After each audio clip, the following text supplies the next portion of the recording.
محمد میرے رسول کا نام ہے. اور اب جملہ سنو گے، اور اگر یہ جملہ تم محفوظ رکھ سکو تو پھر آج میری محنت سوارت ہو جائے گی.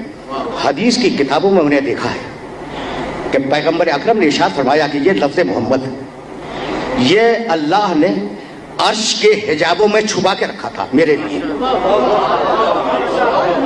یا پوری طرح محسوس کرو تو آگے بڑھوں گا. جہاں جہاں میرے سننے والے سن رہے ہیں، جہاں جہاں میرے سننے والے سن رہے ہیں، ان سب کو مخاطب کر رہا ہوں. ان سب کو ذرا کبھی کبھی پیغمبر اکرم کی منقبت بھی سن لیا کرو. سمجھ رہے ہو نا اس جملے کی گہرائی کو، کہ کبھی کبھی پیغمبر اکرم کی منقبت بھی سن لیا کرو.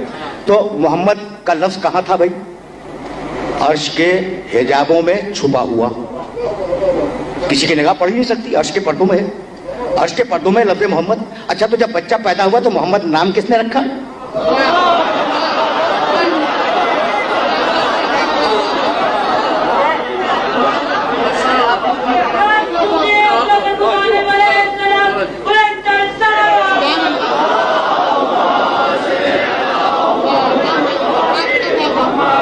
تو دو قول ہیں بھائی. محمد تو یہ لفظ عرش کے پردوں میں چھپا ہوا ہے، تو بھائی نام کس نے رکھ دیا محمد؟ کس نے دیکھ لیا بھائی؟ عجیب بات ہے نا. تو دو قول ہیں، یا دادا نے رکھا جس کا نام ہے عبد المطلب، یا چچا نے رکھا جس کا نام ہے ابو طالب. تو یہ ابو طالب جیسا کافر عرش کے پردوں کو ہٹا کے دیکھنے کیسے لگا؟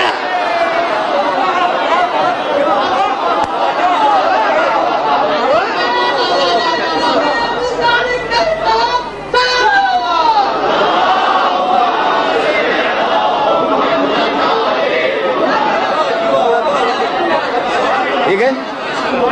اچھا یہ نوجوان ابو طالب کے نام پہ خوش ہو رہا ہے، یعنی اتنی تعریف میں نے پیغمبر اکرم کی بیٹھا سنتا رہا، خوش بھی ہوتا رہا، لیکن یہاں تو خوش ہو گیا وہ. تو اب اس نوجوان کو جملہ تو ہدیہ کر ہی دوں نا. اب میں کیا کروں؟ یعنی وہ چچا کتنا بالغ نظر تھا اور کتنی گہری نظر رکھنے والا تھا کہ عرش کے پردوں کو ہٹا کر نام کو دیکھ لیا.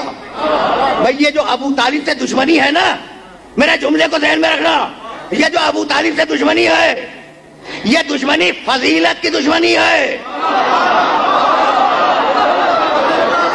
جملہ سننا، یہ دشمنی فضیلت کی دشمنی ہے. اس لیے کہ کافر پالنے کا موقع ہر بزرگ کو ملا تھا، لیکن نبی پالنے کا موقع ابو طالب کے علاوہ کسی کو نہیں.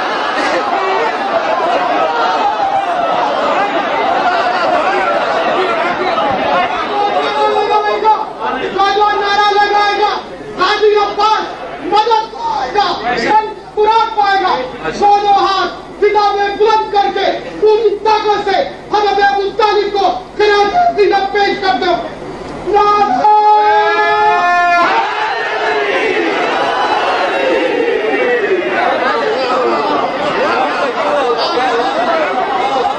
بھائی ابو طالب میرا سبجیکٹ نہیں ہے. میں نے تو یہ جملہ تمہیں ہدیہ کیا ہے کہ کافر پالنے کا موقع، کافر پالنے کا ہر بزرگ کو ملا، لیکن نبی پالنے کا موقع سوائے ابو طالب کے کسی کو ملا ہی نہیں. یہ فضیلت ابو طالب پر ختم ہو گئی، اس لیے کہ نبوت محمد پر ختم ہو گئی.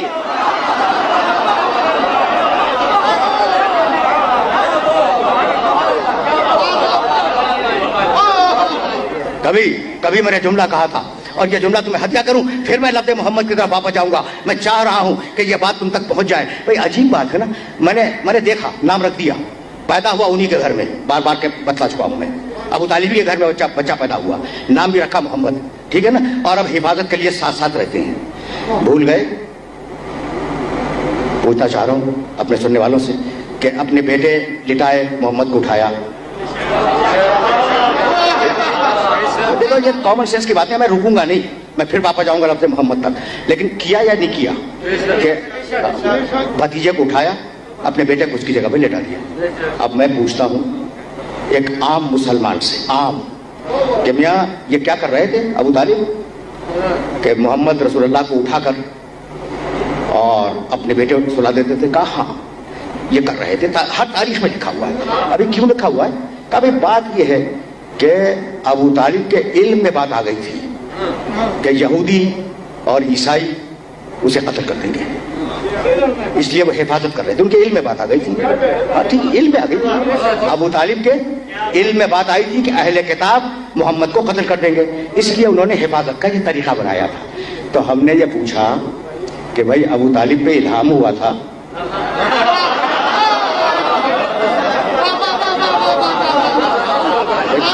کہہ رہے ہو کہ ابو طالب کے علم میں یہ بات آ گئی تھی کہ کوئی دشمن اہل کتاب میں سے بھتیجے کو قتل کر دے گا, تو یہ علم میں کہاں سے آ گیا بھائی؟ کوئی الہام ہوا تھا؟ کہا نہیں, ابو طالب کو الہام کہاں سے ہو جائے گا؟ اچھا بھائی, تو نہیں ہوا تو انہیں پتہ کیسے چل گیا؟ کہنے لگے بات یہ ہے, یہ جو مسلمان جواب دیتا ہے وہ جو جملہ تمہیں ہدیہ کروں گا اور پھر میں آگے بڑھ جاؤں گا. کہنے لگے بات کل اتنی سی ہے کہ ابو طالب اپنے بھتیجے کو شام کے سفر پہ لے گئے تھے, اور وہاں ایک عیسائی راہب نے دیکھا اس بچے کو, محمد رسول اللہ کو, اور کہنے لگا ابو طالب تمہارا یہ بھتیجا نبی ہونے والا ہے, مستقبل کی آخری نبی ہے, اور یہودی اسے قتل کر دیں گے, اسے بچاؤ. ابو طالب نے پوچھا تمہیں کیسے پتا چلا؟ کہا میں چہرے پر نور نبوت دیکھ رہا ہوں, ماشاءاللہ, میں چہرے پر نور نبوت دیکھ رہا ہوں, اس بچے کے چہرے میں نور ہے. کس نے کہا بھائی؟ عیسائی راہب نے. تو اب مجھے شکایت کرنے کا موقع تو دے دو کہ میرے محمد میں جو نور عیسائی کو نظر آ گیا آج تک ملا کو نظر نہیں آیا.